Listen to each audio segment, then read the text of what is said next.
दिसंबर जी उपाध्यक्ष महोदय, मेरे विभाग के प्रति कोई रेफरेंस दिया गया इस साल की पॉलिसी का पार्ट था कि स्पूरियस लिकर को रोकने के लिए हम उसको प्लास्टिक की पेट बॉटल से बढ़ाकर ग्लास की बॉटल्स पे लाएंगे, जिससे स्पूरियस लिकर रुकेगी। ट्रांसपोर्टेशन जो है मॉनिटर्ड रहेगा, ट्रैक एंड ट्रेस के माध्यम से 2 नंबर की शराब बंद होगी। एक तो माननीय सदस्य ने बात की, उनको 2 नंबर की बंद करें।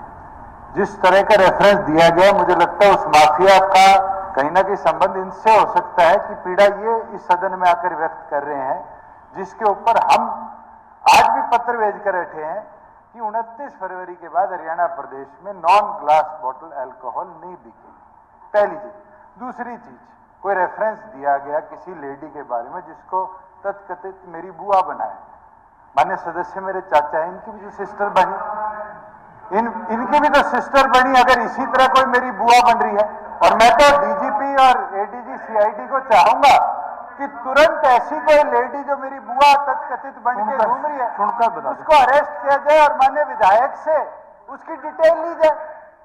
मैं तो चाहता हूं कि इस तरह के गलत प्रथाओं को इस प्रदेश में, बहुत लोगों ने मुझे भी कहा कि इनका टाइम ग्लास बॉटल्स का इस पॉलिसी एंड तक बढ़ा दिया जाए, क्योंकि हमारी पॉलिसी का पार्ट था।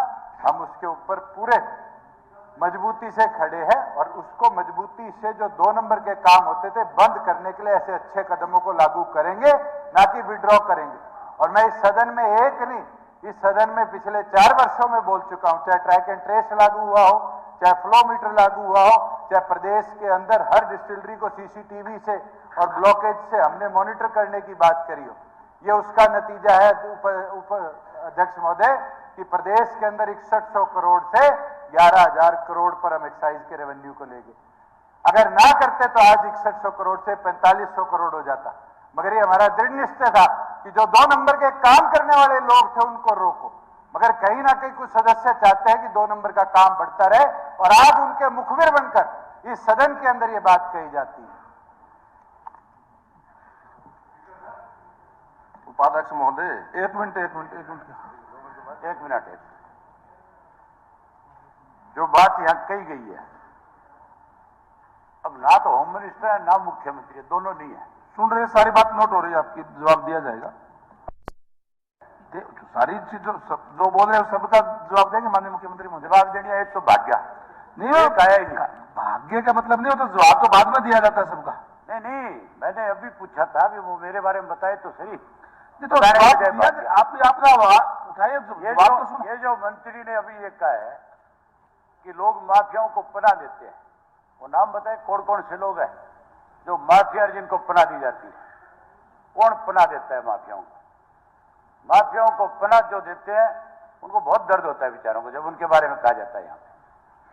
दूसरा, अगर ये इतने ही प्रदेश के अपने आप को ये कहते हैं कि हम बहुत हितैषी और हमने बहुत कुछ बढ़ा दिया, तो जो शराब क्या जांच हुई है, अलग अलग 3 बार जो जांच कराई गई, वो पटल पे रखी जाए, वो सारे मेंबर्स को दिखाई जाए और बताई जाए। दूध का दूध और पानी का पानी हो जाएगा जब वो जांच सामने आ जाएगी। रात काटता है बैठा बैठा, शर्म नहीं आती तेरे को? आ गया लूट के। पहली चीज तो इस तरह की शब्दावली को इस सदन के अंदर आप निकाल दिया जाए।